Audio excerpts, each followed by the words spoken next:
So Liverpool suffering the first defeat of the new Premier League season as they go down 2-1 to Tottenham Hotspur in what you have to say are heartbreaking circumstances. I'm here to talk about the performances in general from the players, but before I do that, I actually want to talk about how Liverpool played, my reflections on the game in general. As you'll all know, Liverpool going down to 9 men in this game, and they really put in what for me was a really heroic performance in this game. I think you'd think the first defeat of the new season, you'd have some sort of criticism for the players or feel like they could have done more, but I really think this is a game where Liverpool are just going to come away from it with so many positives to look into. I mean, the way they went down to London, all the talk was about Tottenham and the incredible start they've made under Ange Postecoglou, but I have to say, I wasn't hugely impressed by them. From the start of the game, Liverpool looked really comfortable, really dominant. They were the side who were making most of the chances, weren't really giving Spurs any opportunities to press them or showing any of that football that they've shown across what's been a decent start to the season for them. So I thought Liverpool really looked in control, and then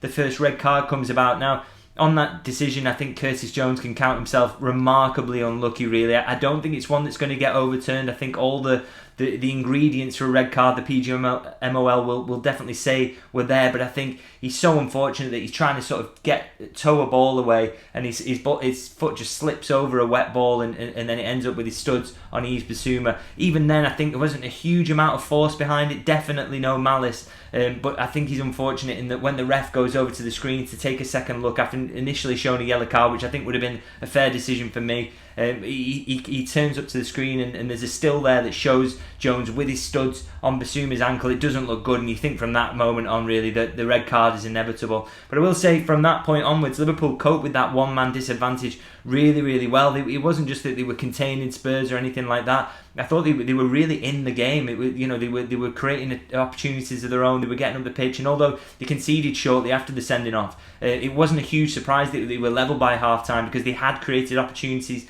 They got forward, and obviously Cody Gakpo getting that goal. It was really sort of a moment that they deserved, really, and you felt that going into the second half that Liverpool would maybe have a chance to not just come away with a point, but maybe even win the game as they had done against Newcastle with 10 men. Unfortunately, that Diogo Jota red card follows in the second half, and that makes things even more difficult for Liverpool. Again, on his red card, I think there's an element of misfortune about it. I think the first yellow card he gets is just so unfortunate. Udogie sort of hits him with his foot as he's running away. He clips his knee almost, and it trips him up, and it's never really a yellow card. Very unfortunate to see yellow for that one. And then the second one, I think you have to say around for the player, a poor decision to slide into a challenge when he knows he's already just been booked. It made the referee's decision really easy, you have to say, in terms of sending him off. So a moment of madness, but again, I would throw back to the fact that he's kind of unlucky in that circumstance. But from that point on, Liverpool down to 9 men. Again, really impressive, I thought. Okay, their ability to create chances once they were down to 9 men had sort of gone by the by, but they were so defensively solid. They didn't look like they were caused many problems by Spurs at all. I thought they were so impressive in the shape and the way they managed through the game, and they really would have deserved a point if they could have hung on for it. It was such a shame at the end to see Joel Matip put through his own net and deny them that in the last seconds of the game. And no, you can't really criticise him either. I thought he was good. He was really good in the game, and I will get on to that, of course. Now, this is obviously a disappointing result to take, and with the red cards, as I said, maybe some controversy around those and feeling really unfortunate about that. But Liverpool will be absolutely fuming after this match, not just because of those decisions, but because it's since emerged that Luis Diaz had a goal ruled out that should have stood. It was ruled offside on the pitch, which you can hold your hands up and say sometimes the linesman will get those wrong. It was quite a tight decision, but the VAR, a significant human error, we're told, occurred that meant that it wasn't properly checked, and there wasn't a check for whether Diaz was actually onside, and that if that check had been undertaken, then Diaz would have been shown to be onside. So Liverpool, it's just a catalogue of errors really from the officials today have really cost Liverpool, and that again is, as much as the performance on the pitch is another reason I think they can come away and think there are huge positives here. I think they can look at this as a game that was almost decided by the officials on the pitch or the officials in Stockley Park as well, and maybe think that, okay, if anything, this shows that we're not going to be in scrap with Tottenham for fourth across the remainder of this season. We will probably be better than that, because I think Liverpool showed in the moments when they had 11 on the pitch, and moments when they had 10, and even some moments when they had 9 on the pitch, that they're in a different league really to Tottenham. The one thing that will really great for them is that they don't get any points for this. And even if the MOL apologise for the decision around the Diaz goal, which we expect they will do, they are going to get in contact, they said in the statement they released.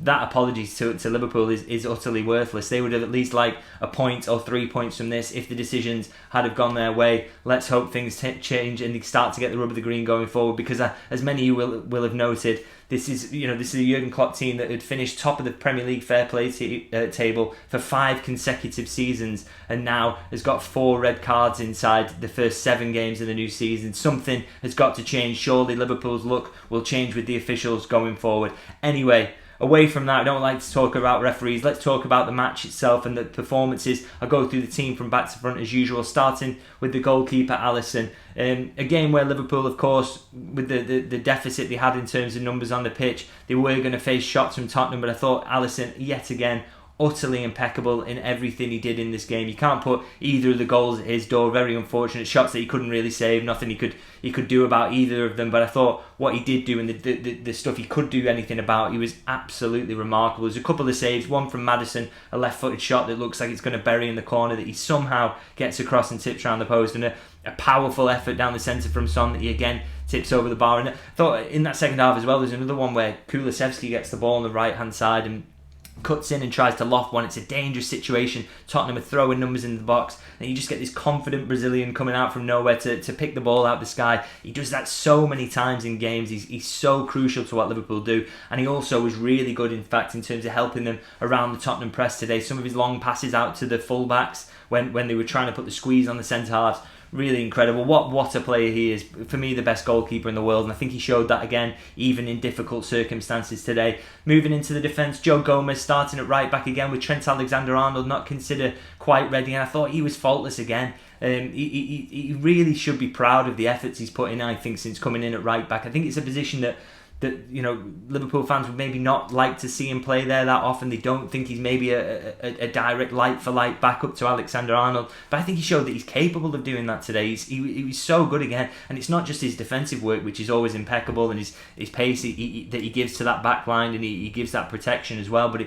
also his ability on the ball is kind of underrated. He picks up nice little pockets, he moves the ball well, he's just another really good footballer in that defence, and I thought, a really, really good performance from him, and as I said, should be proud of his efforts at right back, even if he does now essentially going forward will get usurped by Alexander-Arnold coming back to fitness and coming back into that position.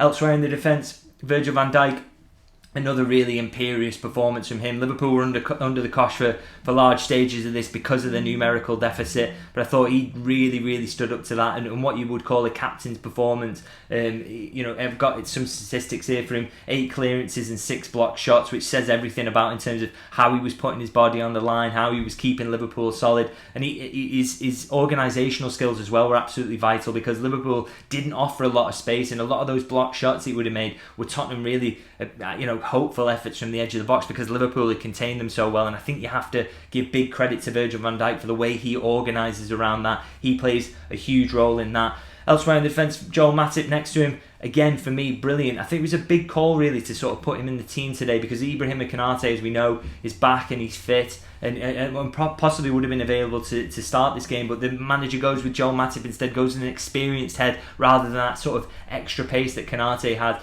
And I think despite the own goal that sort of decides the game later on, I think you have to say that was the right call for me. I think, the own goal, such an unfortunate moment, but I thought it was absolutely sensational today. 10 clearances, 5 aerials, 1. He was dominant in that defence, and he won everything that came into the box. He had this knack for sort of being in the right place at the right time, as those clearances sort of attest. So I thought a really, really good performance from Joel Matip, and I think he should hold his head high despite the fact that moment at the end was what will be remembered from this game. But he was really, really good across the game. He shouldn't let that stain. It was just an unfortunate moment where Spurs' advantage in terms of numbers sort of just eventually told. And as I say, really good performance from him.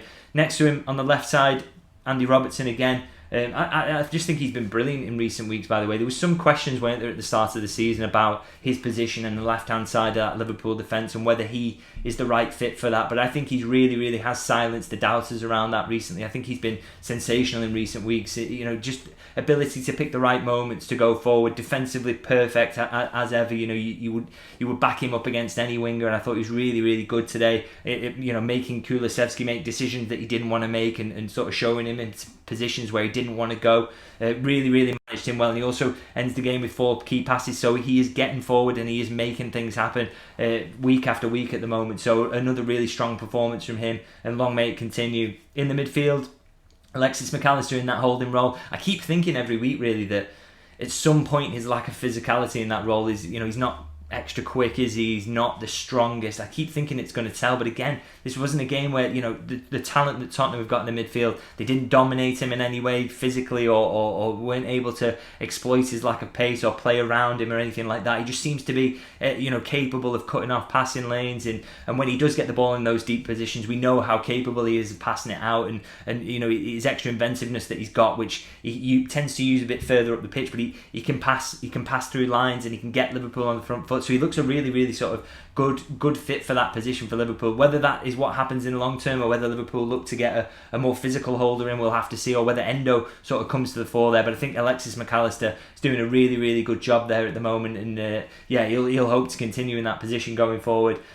Moving into the other midfielders, we'll speak about Curtis Jones. I think when he was on the pitch, he was very good. I thought he was part of a midfield that was dominating Spurs, especially in those early stages, and things only obviously got worse for Liverpool after he went off the pitch. As I say, very unlucky with the red card. It's one that it could have gone either way, and I just think he's so unfortunate that his foot just slips off the ball in the way it does. It's not one of those where you think, oh, he's had a head loss, or it's a young player making a mistake in any way. It's just an unfortunate situation that's arisen. Hopefully, I think he will be suspended now, won't he, for 3 games. I think he's going to be a big miss. He's brought so much quality to that Liverpool midfield recently, his ability to keep the ball, and I think they really are going to miss him. Although I would say it is an opportunity for Ryan Gravenberch maybe going forward to stake a claim to come into that midfield. So we'll see how that pans out. But as I say, I think they're going to miss Jones quite a bit for the qualities he's brought in recent weeks. Elsewhere in midfield, Dominik Szoboszlai, running out of things to say about this guy. He's an absolute phenomenal player, isn't he? I think the thing that sums him up is that it's not that he does positive things all the time on both sides of the ball, but I think it's just the extra class with which he does things as well. So the ball that leads to Gakpo scoring is a back post cross to Virgil van Dijk that gets nodded down past Matip into Gakpo. He turns and scores, but it's the way he hits the ball just deceives defenders, because he puts this extra shape on it that I think not many even professional footballers are capable of hitting the ball in the way he does. Trent Alexander-Arnold is probably the only other player in the Liverpool squad, or one of the very few players in the world who can hit the ball in the way he does. And as I say, it deceives defenders because the flight he puts on it is so unusual. And I think in that circumstances, that's how Van Dijk ended up getting space at the back post, is because of the way Szoboszlai hit the ball. It was just sheer quality, and it just sums him up. I think he adds to that as well the fact that some of his passing is outrageous, and his ability in tight spaces, we saw a lot of that, especially as Tottenham tried to press. He was he just untouchable in terms of struggling to get the ball off him, but also his hard work as well. He was as good as anyone in that sort of last part of the game in terms of getting in there, filling in gaps, and he also offered Liverpool a bit of rare threat on the break as well when they were down to 9, because obviously they couldn't get forward in numbers, but Szoboszlai is like having 2 men up there at times, because he can get forward at pace, he can nutmeg people, he can just relieve pressure with his real quality. So yeah, another incredible performance from him, and really enjoying watching him in the Liverpool shirt. What a fantastic player.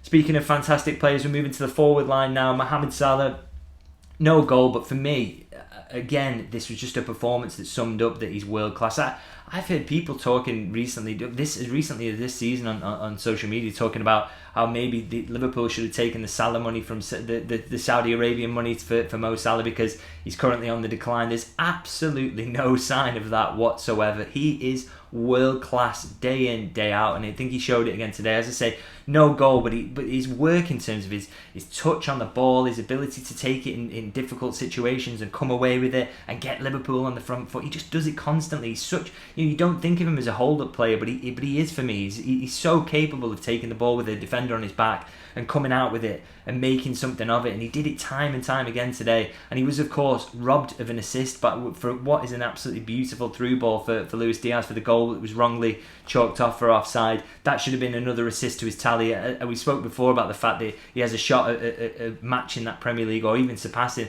the Premier League record for assists, and he would have had another one to his name today if not for an absolutely shocking decision from the VAR. So a real shame for him, because I thought an excellent performance that deserved to get either a goal or an assist. He's just, as I say, world class, and he continues to show it on a weekly basis. On the other wing, we'll talk about Luis Diaz again. Denied a goal by an appalling decision, which is a real shame for him. But it was a very Diaz performance, I thought, today. Ran incredibly hard as he always does, and showed real energy. He's so dangerous when he dribbles. Again, like Salah, gets Liverpool up the pitch, which is really, really key for how they play in terms of, they want to fire it out of midfield as soon as possible and they then get runners up as quickly as they can. And Diaz helps them do that. Works really well with Robertson when Robertson decides to go up on that side. So really brilliant performance. It would have been capped with an excellent goal, because the finish, by the way, for that goal that got chalked off was remarkable from a tight angle. So such a shame he didn't get that, and that he didn't get reward for another hard-working performance with Liverpool at least coming away with a point. So a real shame for him. And in terms of other forwards, Cody Gakpo, he got the nod to start with Darwin Núñez feeling a sort of slight knock, so he didn't feel physically capable to start. But it would have been interesting to see actually in that circumstance whether Jurgen Klopp would have just started Gakpo anyway, because I think in these games where it's difficult away from home at times, I think Gakpo his ability to look after the ball is crucial. We know how intelligent a presser he is, so maybe he would have started again, because we saw all those qualities in him in his performance in this game. Obviously, he gets his goal taken really, really well, and it's kind of becoming a bit of a trademark finish for Gakpo. Actually, that one where he's backing in the box and then he spins and gets his finish away. So he does that again. The only concern from Gakpo, obviously, is that he goes off at half time because of a knee injury that he seems to have sustained during the celebrations around the goal, or maybe through kicking the ball as hard as he did into the net. He was seen wearing a knee brace as he left the stadium tonight, which is a big worry because he's a crucial player. Let's hope that's nothing serious, because Gakpo has made a really strong start to the season, made a really strong start to his Liverpool career really since he came in January. So hopefully nothing serious emerges from that, and hopefully he can be back. If it's going to be an injury layoff, hopefully it's just a short one. We'll just move on to the substitutes now, and Diogo Jota comes on at half time for Gakpo, and I thought he made a kind of bright start to showing that hold-up play and the pressing. He's a really good option in the centre-forward position. If you weren't quite sure about Darwin Núñez's fitness, then it's not a bad option to have coming off the bench for an injured Gakpo is Diogo Jota. But unfortunately, he then got sent off, not long after he'd come onto the pitch, and that really makes it hard to judge his performance. On his red card, I thought the first yellow, he was very, very unfortunate to receive, and then the second one, of course, I think that's a silly decision, you have to say, from the player to dive in the way he did. So he does deserve some criticism for that, but he is very unfortunate in that the first yellow is a bit of a joke, really. He's very unlucky to get that. But as I say, I don't think Jurgen Klopp will take too kindly to the decision he made in terms of diving in for that second challenge. I think it was a moment of madness from the player that won't go down too well with the manager, and obviously the consequence of that is that the Liverpool will lose Jota for a match. Of course, that's as big a blow as losing anyone. In terms of obviously Jota now being out for that match, you've got Curtis Jones out for 3. Gakpo will have to see. So some really difficult blows coming out of this match, as well as the fact that Liverpool have lost. But I have to see how Jurgen Klopp deals with that. In terms of the other substitutes, when we talk about Endo, I thought he put in a really energetic performance when he came on. I thought he was so impressive in midweek. I think that was his real breakout performance in Liverpool, and we saw some more signs of that, really, despite the numerical deficit that Liverpool had. I think he understood where he was supposed to be. He was in the right positions in terms of cutting off passing lanes. He won some tackles. And as I say, he was thrown onto the pitch to bring energy, and I think he added that, and I think he helped Liverpool hold on as long as they did. He was a key part of that, so he's showing that he can come to the fore now and can be a big part of this squad going forward, which is really exciting. From yet another signing showing that they can really contribute. In terms of other substitutes, Kanate thought really good when he came on again defensively. You know, we know how good he is, and he would have had a really good shout to start this match. So I would have felt unfortunate to miss out, but I thought he came in again today as a substitute, and again, you know, crucial to helping Liverpool hold on, and so unfortunate to concede in the way they did. And Gravenberch again, we saw a little bit more of that sort of driving forward that he does. You know, we've seen that in his early performances, haven't we? He takes the ball in tight areas and pushes Liverpool forward, and he even did that with Liverpool having 9 men on the pitch, so another sort of encouraging showing from him. As it was, as I say, incredibly positive, I think, match review really this, considering the fact that Liverpool have just suffered a last minute defeat against a side who have been billed as a side they should be competing with for Champions League football this season. But I think you do have to think that there are remarkable positives in this game. I think there was so much to shout about from a Liverpool perspective. And I think, you know, as I say, even though it's a defeat, I feel more convinced that Liverpool could even be in a title challenge this season rather than just chasing fourth spot this season. I really think I'm more convinced of that now than I was at the start of the match. But, you know, let me know what you think about all that in the comments. I want to know what you think about those controversial decisions. Should we scrap VAR? Let me know who your man of the match was, and you know, whether you think Liverpool could have shown enough over the start of this season that they maybe could be involved in a title challenge, particularly with the way that some of the results went for them today. Maybe that shows that there's cracks appearing in other teams as well, and Liverpool can really seize on that and make this a season to remember. As I say, let me know what you think in the comments. Please drop a like and subscribe as ever, and many more matches to come, so I'm sure I'll see you soon.